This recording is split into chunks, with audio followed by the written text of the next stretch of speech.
This is the second homework video for Chapter 1 for Statistics 252.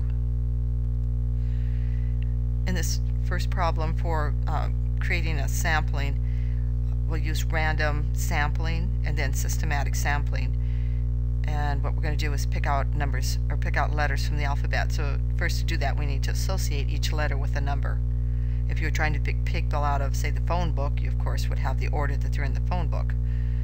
And then you could use that as numbers. So once you have this number, you can then get a random number. And there's two ways to do it. One is to use a calculator, and the other is to use a table in Chapter 12. I am going to recommend, as I did in the syllabus, a certain type of calculator for your for everything you want to do. If you have a graphing calculator, fine, use it. But if you want to just buy a calculator, this Casio FX 115, I have an early version, I have a later version for it. This is the one they use in process tech and instrumentation here. You can do an incredible amount of work on this little $23 calculator. That's Casio FX 115. And on there's a random number generator. You hit the shift key and then it's RAN and a pound sign, a number sign after it, and that will give you a random number. You can pick out digits out of that random number. It won't just be 1, 2, 5, 10. It'll be a fraction. Well, you give it how many decimal points you want. The other way to do it is to look at the table on page 12 in your textbook, and that's the numbers from 1 to 99 are written there in what appears to be random order, and you can just pick those numbers out by closing your eyes and pointing to a number. Of course, you're only going to have 27 letters, 26 and then plus 27 for the blank, and from that you can pick out the certain letters of the alphabet based on that. And you can write them in the list below. So that's just a little bit of experience using random numbers. Now let's do systematic. In systematic sampling, you choose the first number randomly, and the rest are equally spaced. So what we had here, we're going to pick 9 numbers. So we had 27, that was 26 letters plus the space, divided by 9 equals 3. So once you pick the first number at random, then you go every third number, which correlates to every third letter. Okay, what happens if you get to, say, Y? Then the third letter is what? It's out of the system. You go back to the beginning, and from here, if Y was a letter that you've chosen, okay, then you have Z, you'd have the blank, and you'd be out. So this would be 25, 26, and 27. So when you add 3 to that, of course, you're beyond your 27. What you do is go back, it's modulo, 27, go back and pick the A. So it'd be 1, 2, and then you go back to the beginning and pick the A for 3, and then keep going from there. Now this is an example, or homework assignment rather, for stratified sampling. And I've changed the numbers slightly from what's given in the homework, so this isn't just a direct sample that you can just copy down. You'll have to do your own numbers for this. Okay, let me make another editorial comment here. I know a lot of this work could be done in Excel. I'm not impressed by that. In fact, you don't get credit for it. The number sets that I've chosen are small enough that you can do them by hand, and I want you to do them by hand. And I go over this in the other lectures every so often. I have to repeat this, but I don't want to see. I know you can push buttons on a computer, and I know if you knew Excel or had someone show you how to use Excel, you could just have it done. And there's sort of a pre-college idea that if there's some tool like Excel, we'll just use it. Why am I trying to do it by hand the old-fashioned way? Well, the reason you're doing it the old-fashioned way is for you to learn how to do it, so that if you're really interested someday, you can be a Microsoft Excel developer. If all you know is to push that button, you're at the mercy of whatever Microsoft put in there, the errors, everything translates. And also if you go to work from companies, say you learn a certain accounting software and become very adept at that but don't know accounting, well, you might get a different job and they might have invested in a different accounting package, and then you're stuck because you don't know how to run that package and you don't really know accounting or how to evaluate results. So anyway, that's just a little editorial here on why I want you to do things by hand. Till you put down with your pencil, to put in pencil on paper, put it together, go to the calculator, get your numbers, check your numbers. You really don't know what's going on.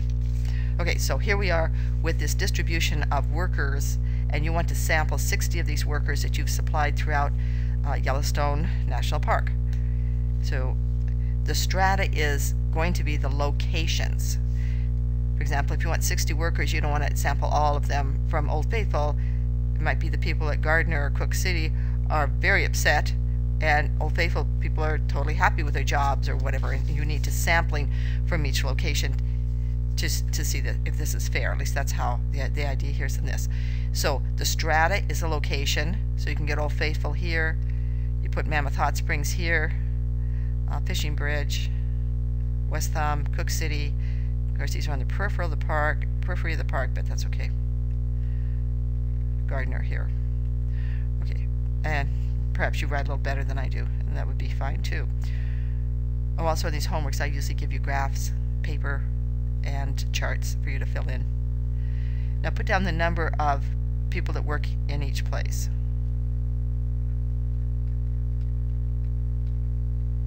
So now you have an idea of your strata and the number associated with each of the stratums. You need to total this up because you need the total number of people that work there. This ends up being 389. You can just total that up on your $23 calculator that I recommended you get. Even if you have a graphing calculator, I would get that little $23 one anyway. I've used them for years. In the next column, you need to find the fraction with respect to the total. That means you would take the 83, you divide by 389, and you're going to get a decimal. And this is going to be, in this case, 0.2, and you can kind of round these off. Maybe this is 0.22. I think it was. Okay. And you calculate all these decimals. So I'll go ahead and I calculated these already using the calculator, and I rounded them off. There's the real long decimals. That's not necessary to hold that many places.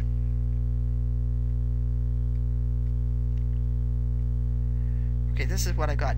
Now total all these, because this had better come out to be 1, meaning the whole thing. I got 0.99, which is pretty close, meaning I probably should have rounded off in a slightly different way, but I'm going to go ahead and live with that. You see what I did? I found the fraction. You could turn these to percentages, but right now I just need the fraction of each strata, the number of each stratum, divided by the total number down here. Now, when you want to interview people, you want your 60 workers to be distributed in this manner. So to do that, you take your 0.22 and you multiply that by 60, and that's what you get, in this case 12.6. And you can go ahead and do all that, that's no problem. When you get down with here, you could add this up, and the numbers you calculate here should add up to 60. That's just a good check. You aren't going to use anything, do anything with these two numbers, but it's a good check. If you come up with 240 down here, you know you did something wrong, or say even 40, then you did something wrong, and you need to look at it. It's just a good check.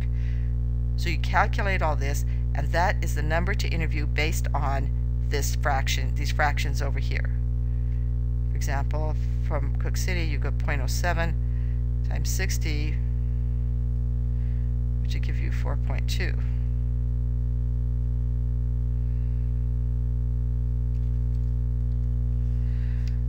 The last column are the actual number of people to interview. You're going to have to round this up because you can't interview 2/10 of a person or 6/10 of a person. So you might round this one up to 13 and drop this one down to 4, and this had better add up to 60. Again, just as a check.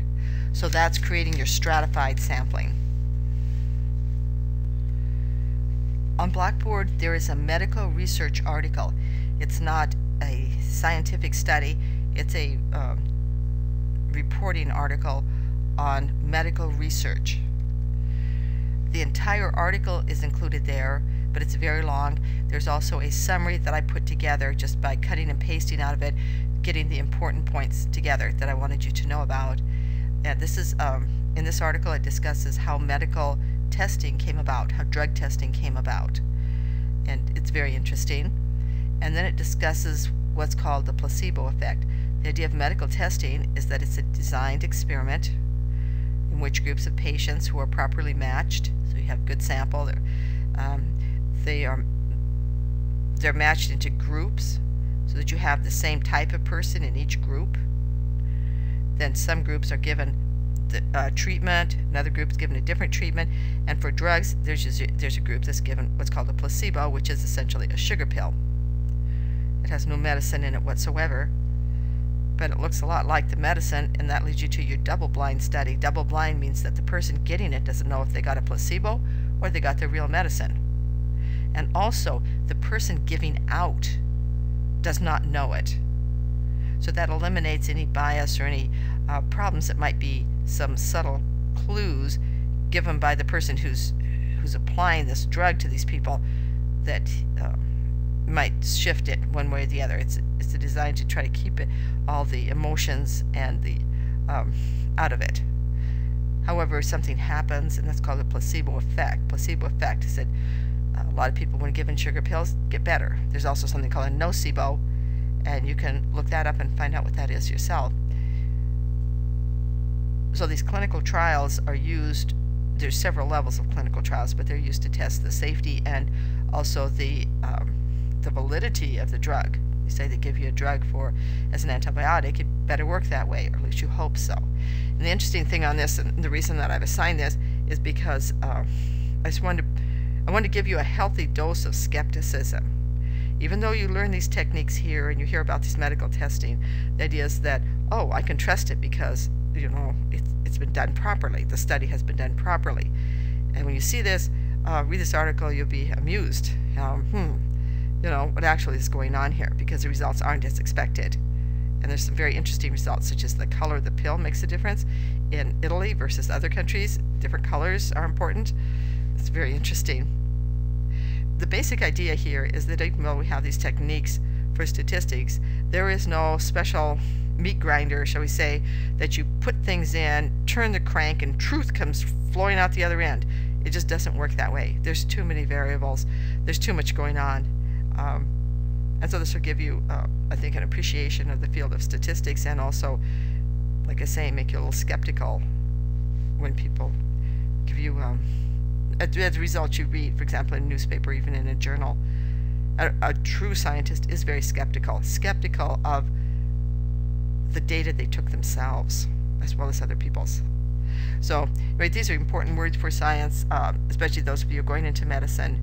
So, I'd like you to give some definitions for double-blind, placebo, placebo-controlled, randomized, clinical trial, and nocebo. Like I said here, definitions do not start with the word "it's when." I'd like you to give a college-level answer. It doesn't have to be a big, long diatribe. It's just college-level answer.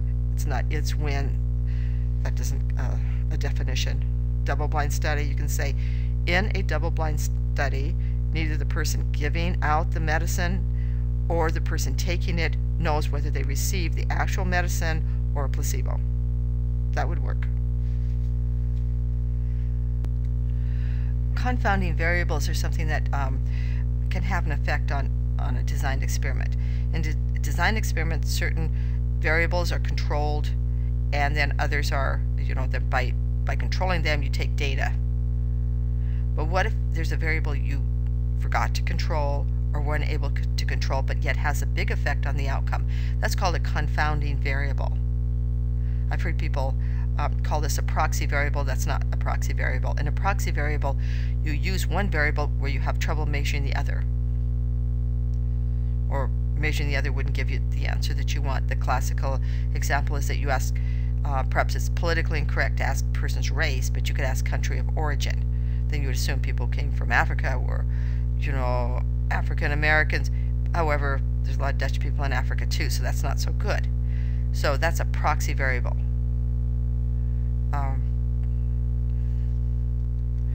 Asking the country of origin is a proxy variable. The real variable you want to measure is race. Okay. So, but this is what I'm talking about here is confounding variables, and a confounding variable is something that is not controlled by your experiment. Either you forgot to do it or you weren't able to do it, and yet that confounding variable affects the outcome. And in that drug study that I had you read, you can see quite a few different confounding variables. That's variables that were not controlled and yet affected the outcome, perhaps made the placebo effect stronger than the effect of the medicine. Another confounding variable in a different experiment could be if you were trying to test a weight loss drug. So you had everybody divided into sections. Some people got it, there's placebo controlled, and you're looking at different doses of the drug and seeing the effect, but you didn't take into account exercise. Some groups started doing a lot of exercise in order to get weight loss, and that would confuse the results from the weight loss drug. The confounding variable would be the exercise. And then, of course, just a comment. You can make a comment is mentioned in patient selection in the article, and just some words here. Why is it unethical to randomize a suicidal patient to a placebo-controlled study? If somebody's really sick and you put them in a study and they have disastrous results just simply because you want to check a drug, that's not ethical. In the written lectures and also in the book, there's a list of different ways in which statistics are used used to mislead statistics. There's one interesting book called How to Lie with Statistics. It's a fairly old book, and it's very interesting.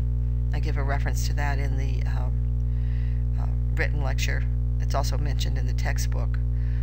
On the test, you'll have to be able to pick out some of the aspects or some of the ways in which people can mislead you in a supposed statistical study.